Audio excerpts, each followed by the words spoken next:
إن الحمد لله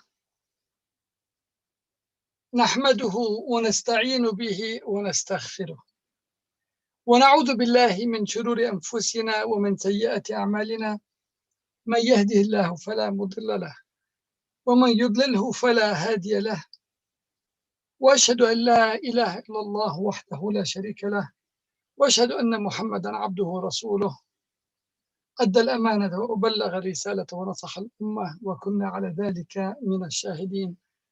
اللهم صل وسلم وبارك على محمد وعلى آله وأصحابه ومن تبعهم إلى يوم الدين. We bear witness that there is no deity worth of worshipping but Allah, and we bear witness that Prophet Muhammad is the final messenger. We ask Allah to send His peace and blessings on him, on his followers, on his families, and all of those until the day of judgment, just like He had done on Prophet Ibrahim and his progeny. Prophet Muhammad reminds us from Allah subhanahu wa ta'ala in Surah Al-Imran, يا أيها الذين آمنوا اتقوا الله حق تقاته ولا تموتن إلا وأنتم مسلمون. All you who believe in, those of you who have attained to faith, be conscientious of Allah and do not die except in a state of full submission. The Prophet used to always also tell us on Fridays, يا أيها الناس اتقوا ربكم الذي خلقكم من نفس واحدة وخلق منها زوجها وبث منهما رجالا كثيرا ونساء واتقوا الله الذي تساءلون به والأرحام إن الله كان عليكم رقيبا. All mankind, be conscientious of Allah who created you from one single soul, and He has made from it its mates, and He has sent among them many men and many women.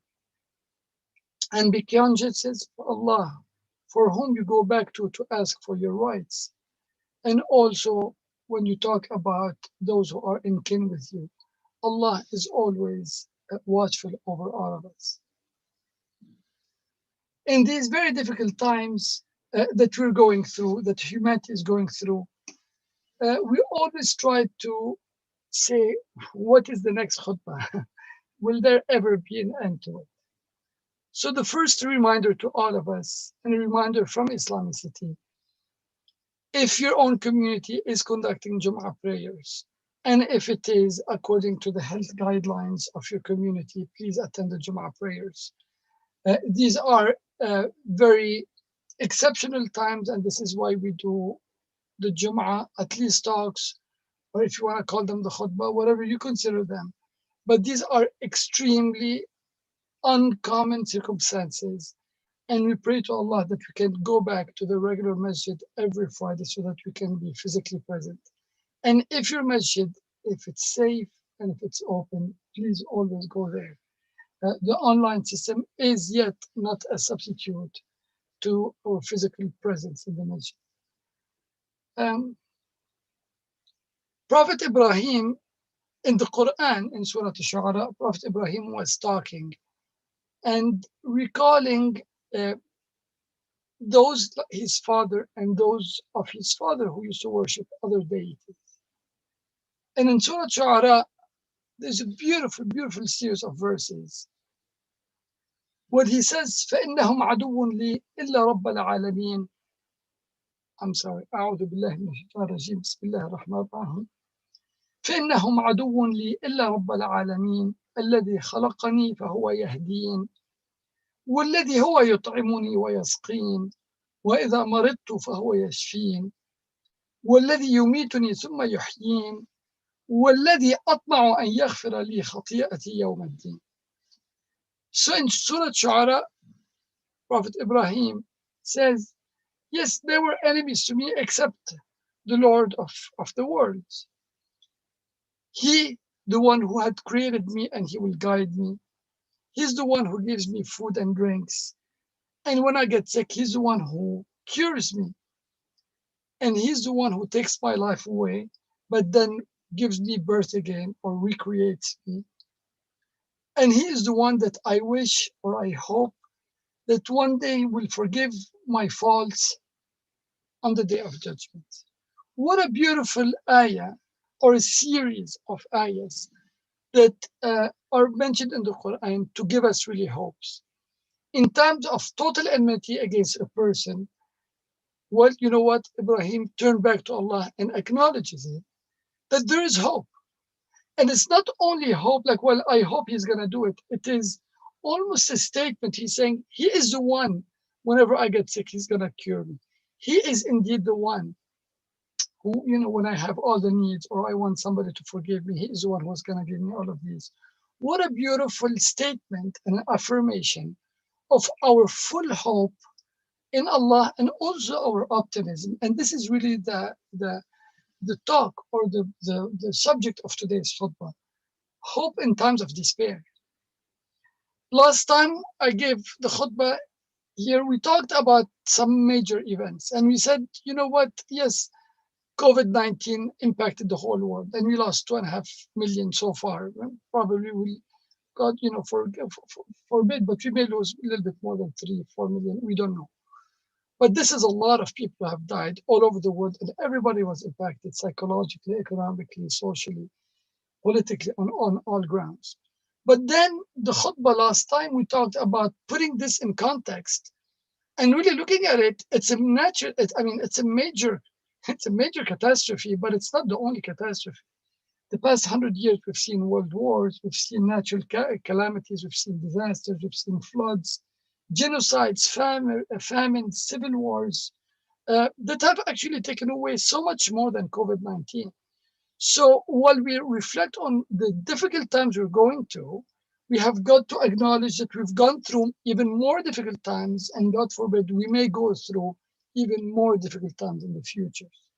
We also talked last time that actually almost 1/3 of all biological lives, plant and animal life, is going to go extinct within the next 50 years.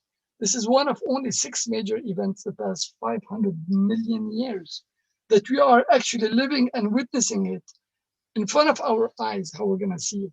A lot of us, or some of us, and our children for sure, if Allah wills, will be actually witnessing this. So if we were to listen to news today and see how our major superpowers or so-called superpowers and regional powers are talking to each other, presidents calling some other people killers, and this person calling you are, corrupt and so on. It's like, is there any more sense? Don't we have enough problems on the natural basis, on the medical, on the health problem, to add to the fire more fuel that is going to endanger all of us?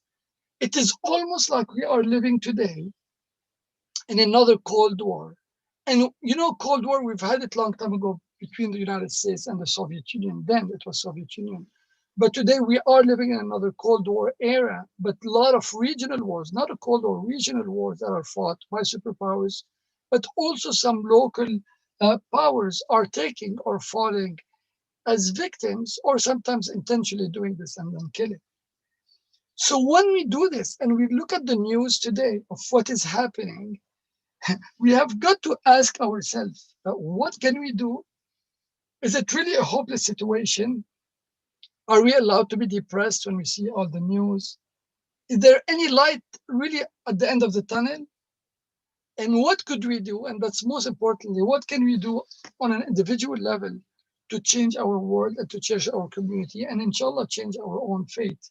Not fate, but as in like what's happening in the next few years, not fate in terms of what's going to happen on the day of judgment. And this is really why we go back.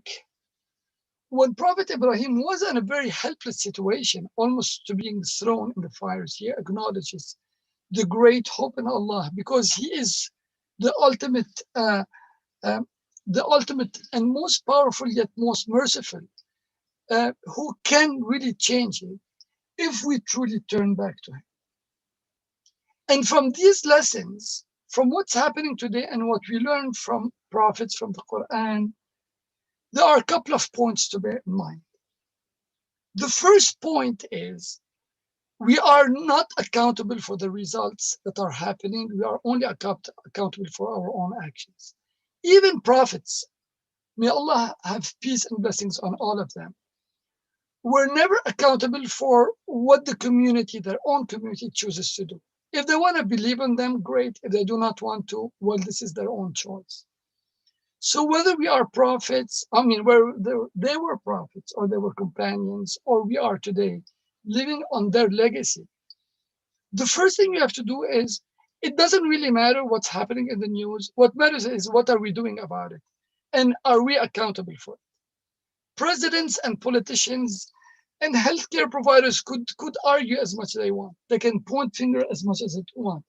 But from my end, on an individual basis, and here I do not mean it to be for all of us to be any selfish, but I'm saying from a very pragmatic and very practical point of view, what matters is, well, you know what? Don't be hopeless, because you can be hopeful.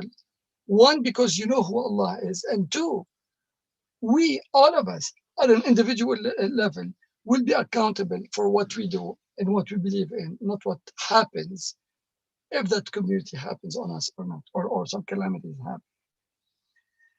happen. Last week, we are entering, of course, Sha'ban. Sha'ban started a few days ago. So almost last week, we commemorated another very important event, the event of Isra al-Ma'raj. And Isra al-Ma'raj gives us great stories of hope. And it's, subhanAllah, at the time when we say hope in time of despair, the Prophet ﷺ was experiencing Isra al-Ma'raj, or this happened right during the year of, or right after the year of sadness, Am al-Huzn, because he had lost, of course, his wife and his uncle, who were really the most loving and most protective to him. And doing this extraordinary journey was just a sign that, you know what, Allah will give you hope. If you really turn back to Allah, He will give you hope. And then he saw from the day of judgments and visions of what's going to happen to humanity. So what we see from maybe, Isra al-Ma'raj is great lessons of hope.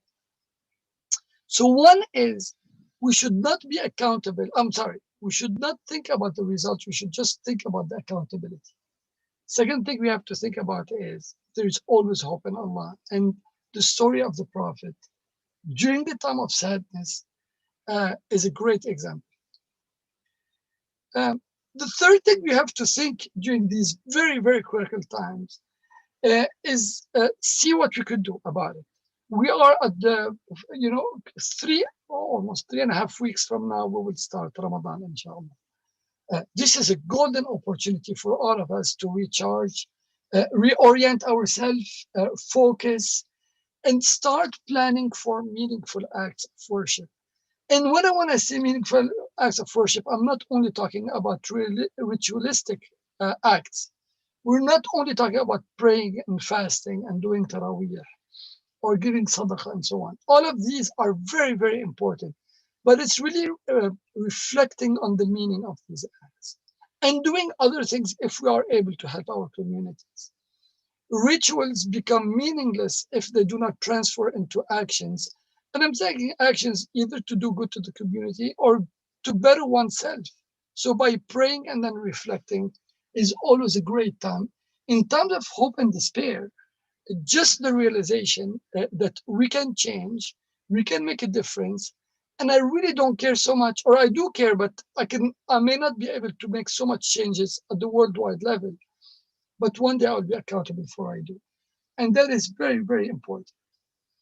The fourth point for all of us to remember is to bear in mind that hope, the true belief or the true realization of hope and faith, Iman, are very intimately related. They are different, but they're intimately related. If somebody has really reflective Iman, deep Imans, if you have your deep faith in Allah, you are always hopeful. If we have deep faith in Allah, there is no way on earth we can be pessimistic. We cannot be always complaining. We cannot be dissatisfied. We have got to be content with what we have and hopeful for always to have better times. And I'm not negating that we are going through difficult times. But somebody who's very deeply believing in Allah knows that there will always be a better time, inshallah, ahead of us. Why? Because deep imans means we have full faith, full conviction that Allah controls the universe, controls our destiny. Allah is the most merciful. And after all, Allah really responds to us when we come to Him. It's very simple. There is not um, much secrecy about it. It's very simple.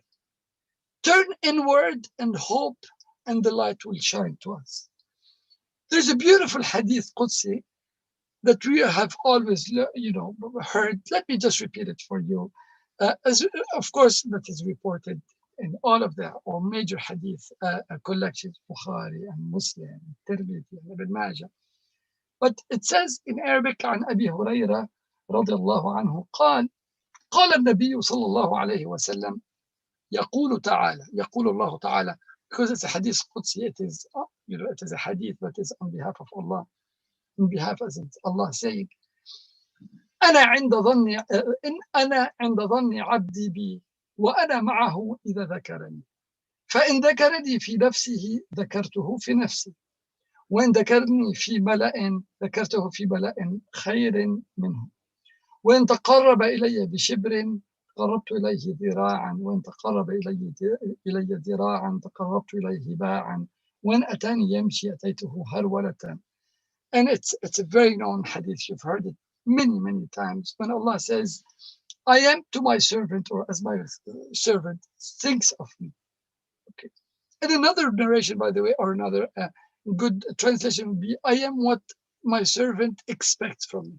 So I am means here Allah talking about himself, what we think of Allah or what we expect from Allah.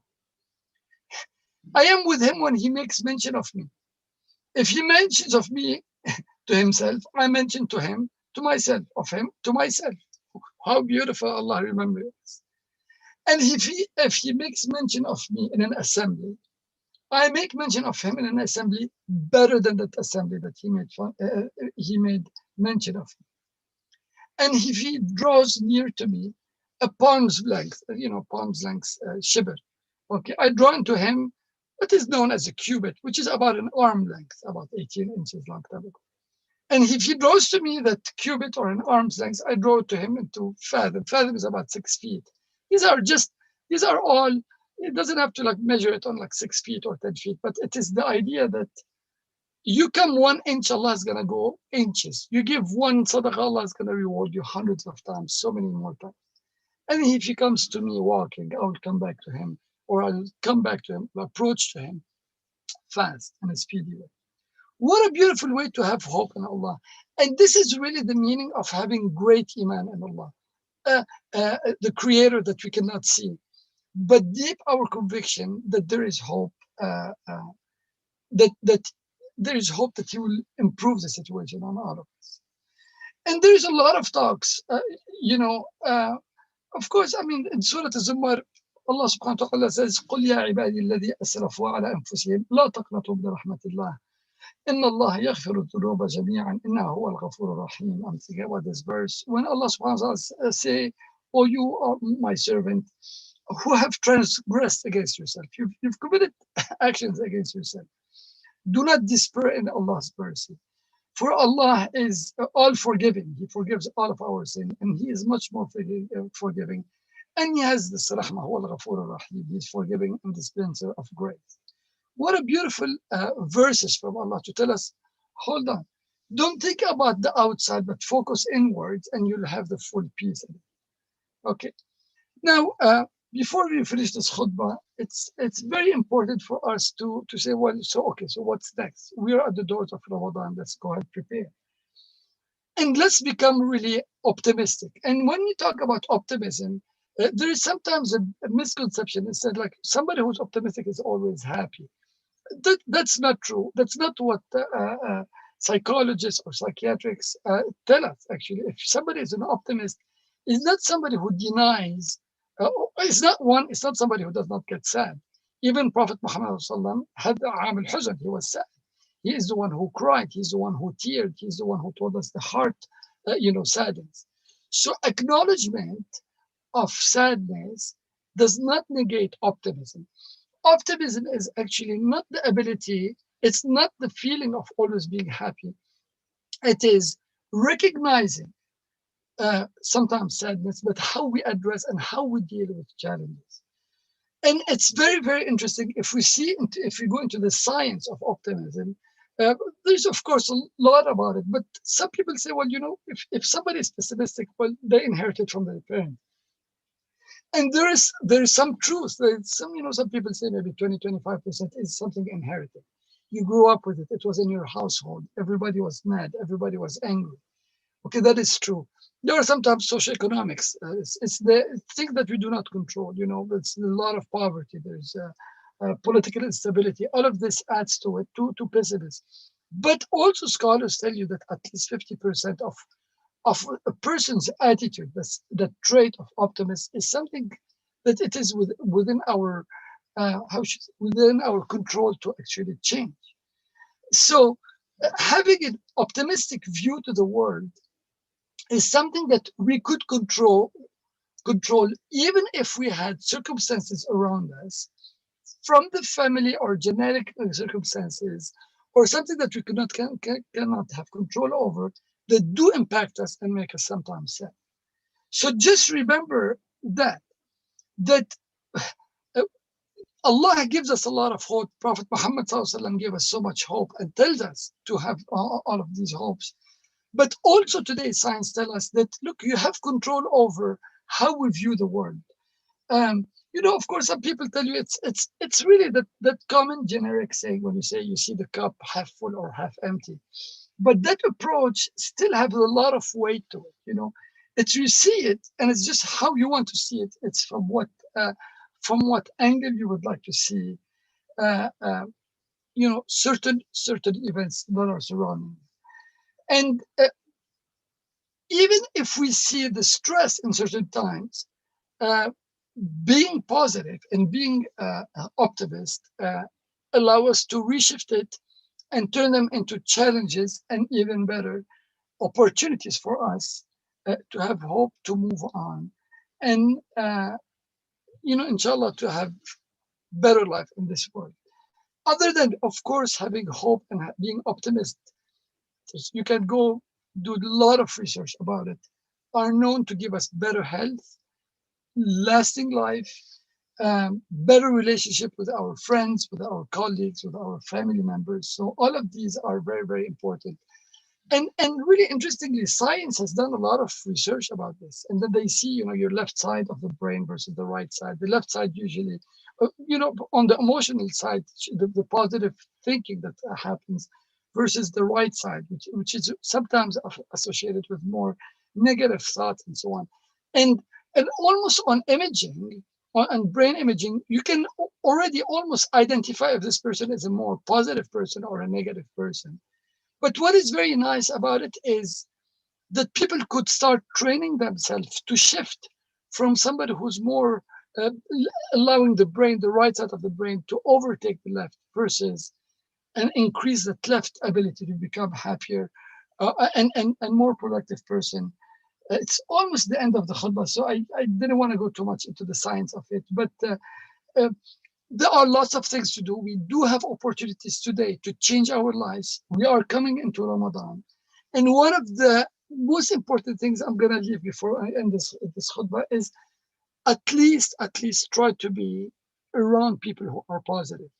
It is very amazing. We talk about COVID-19 and how it is contagious, but even behavior is very contagious. If you're around people who are always bringing you down, you're going to come down. At one point in time, you're going to have to stop being around them, help them, and then know when you stop, and then you have got to distance yourself. And if you're around people who are very positive, actually, you can even become more positive and more productive. Inshallah, also, where Allah is more satisfied with all of our behaviors. أقول قولي هذا لي ولكم فيا عباد الله استغفر الله العظيم.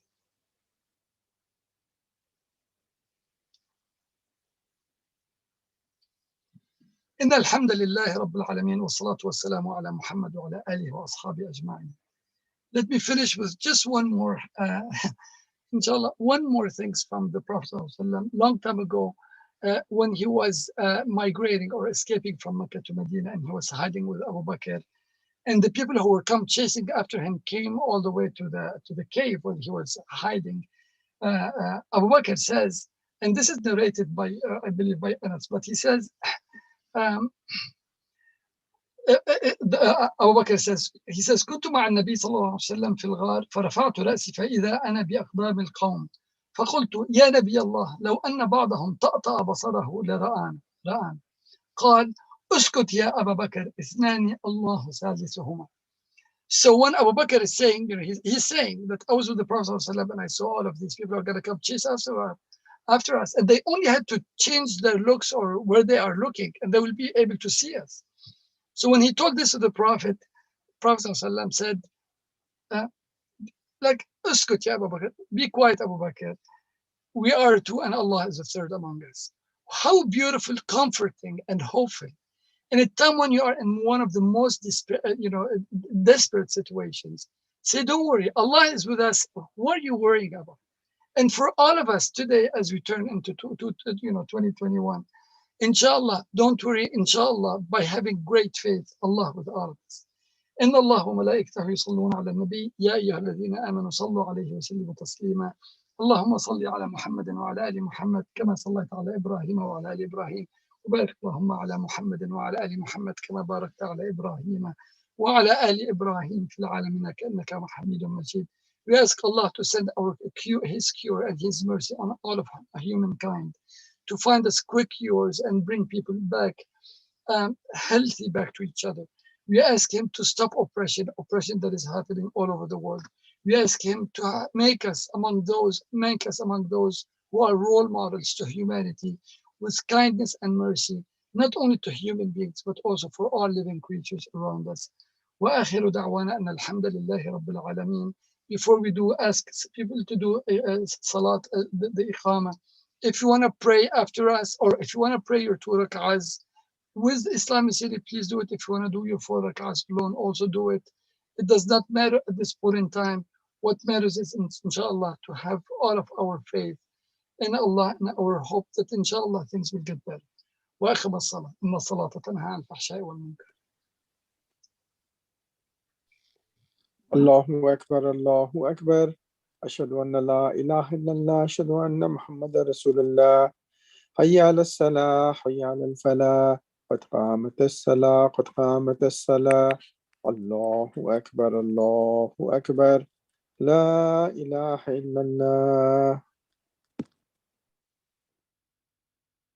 الله أكبر.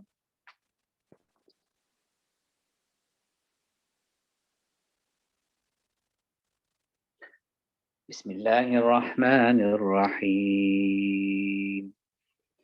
الحمد لله رب العالمين الرحمن الرحيم مالك يوم الدين إياك نعبد وإياك نستعين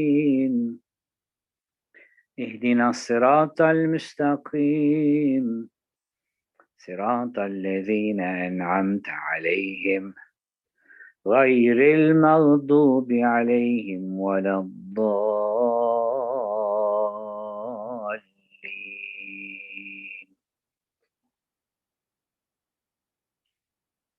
الذي خلقني فهو يهدين والذي هو يطعمني ويسقين وإذا مرضت فهو يشفين والذي يميتني ثم يحيين والذي أطمع أن يغفر لي خطيئتي يوم الدين. ربي هب لي حكما وألحقني بالصالحين واجعل لي لسان صدق في الآخرين واجعلني من ورثة جنة النعيم واغفر لأبي إنه كان من الضالين ولا تخزني يوم يبعثون يوم لا ينفع مال ولا بنون إلا من أتى الله بقلب سليم وأزلفت الجنة للمتقين.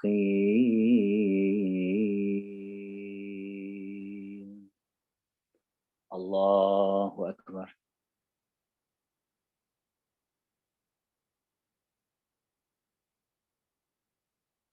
سمع الله لمن حمده. الله أكبر.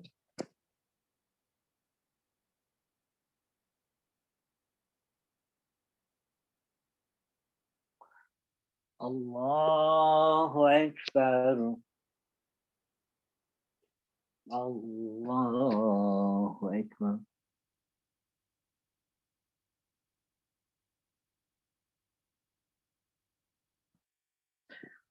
الله أكبر. بسم الله الرحمن الرحيم. الحمد لله رب العالمين الرحمن الرحيم مالك يوم الدين إياك نعبد وإياك نستعين اهدنا الصراط المستقيم صراط الذين أنعمت عليهم غير المغضوب عليهم ولا الضالين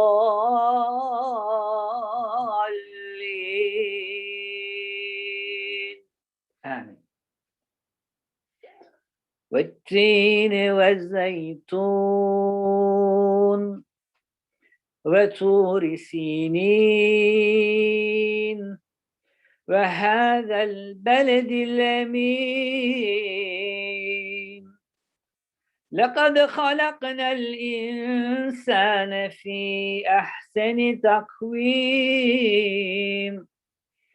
ثم رددناه أسفل سافلين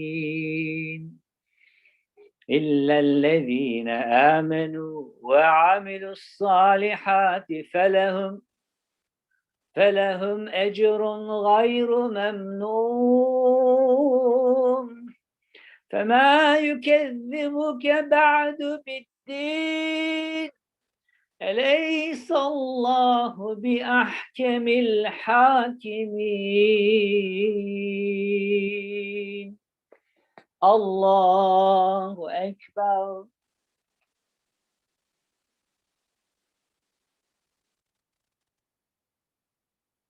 سمع الله لمن حمده. الله أكبر.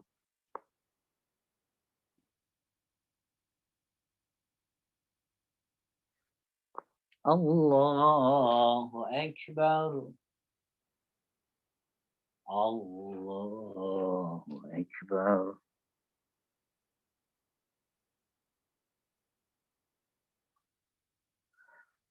الله أكبر.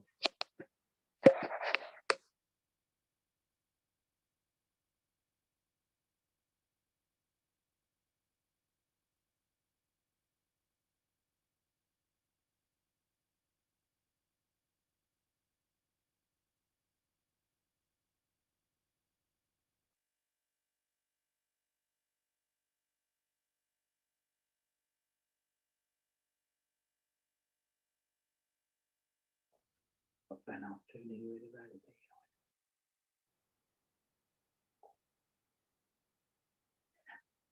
السلام عليكم ورحمة الله. السلام عليكم ورحمة الله.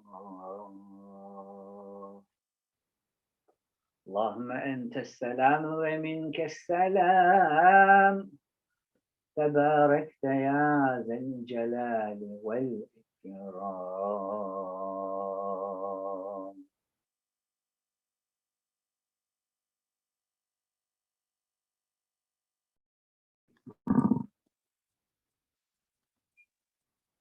We'll give a few minutes for people to finish their prayers if they're praying extra or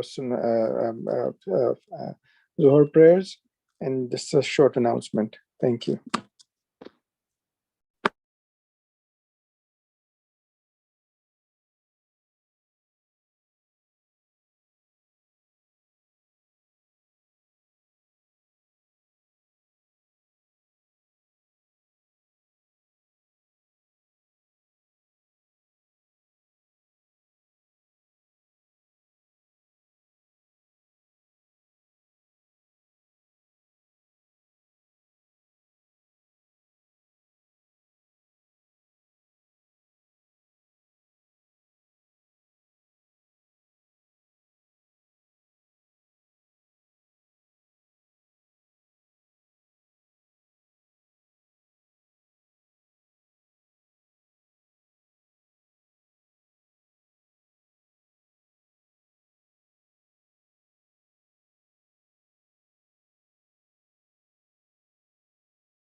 Thank you, Dr. Dany, for the khutbah and reminding us about depending on Allah subhanahu wa ta'ala, having hope in Allah subhanahu wa ta'ala.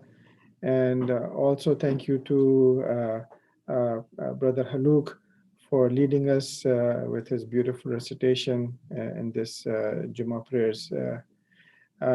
Just a short announcement is tomorrow we have a webinar that we're hosting with Dr. Aslam Abdullah and Dr. Hassan Abbas. Dr. Hassan Abbas is a professor of international relations at the Near East South Asia Strategic Studies Center at the National Defense University. He's also taught at Yale and Harvard. He has published a book on the heir of the Prophet. It's a biography of Ali ibn Abi Talib, radiyallahu anha. And we'll be discussing the book, the life of Imam Ali, and also how we can use this as a source of unity between Shias and Sunnis. We know that there are differences. We want to talk openly about the differences and make sure that, as an ummah, we can still stay united in terms of how we approach things and the issues and problems that we have. So I hope you can join us. This is tomorrow, Sunday at 5 p.m. Los Angeles time. Please share this with your friends and family. Also, when you come to the main page of IslamiCity, you can just join us at this post, which is Heir of the Prophet. There's another link out there, which is the book review. But please join the one that has webinar March 20th, How Ali ibn Abi Talib Unites Shias and Sunnis. So hope we can see all of you there, inshallah. Assalamu alaikum wa rahmatullahi wa barakatuhu.